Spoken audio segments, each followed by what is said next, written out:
सगळं येते हा काय जर खोटं सांगायला येईल. येतंय. आणि मग 2-2 दिवस शाळेला जात नाहीस, गैरहजर राहतीयास हो ना. तरी पण येते येतंय. हां. आणि तुमच्या टीचर कोण आहेत? योगिता टीचर. कोण? योगिता टीचर. योगिता टीचर. त्या काय शिकवतात? त्या शिकवतात. काय शिकवतात? एन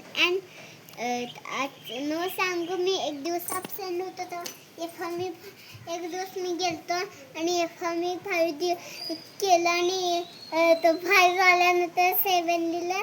मग आणि परत तिने 6 स्पेलिंग काढायला सांग.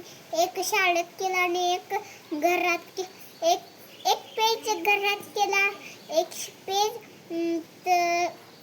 शाळेत केलं आणि एक पेज घरात केलं. मग येते तुला ते आता सगळं? येतं. आणि 1 to 100 पर्यंत अंक लिहिता येतात तुला? येतात की. A to Z पर्यंत सगळं लिहिता येते? मोठ्या वाईटकडे मी लिहिले ABCD 10. होय. होय. आणि तुला सारखं गुड मिळते वे? केव्हा तरी गुड मिळते, केव्हा तरी स्टार मिळते, केव्हा तरी हॅपी मिळते. होय. स्टार म्हणजे चांगलं ना, हां. आणि हॅपी म्हणजे लई चांगलं चांगलं लई. होय नाही.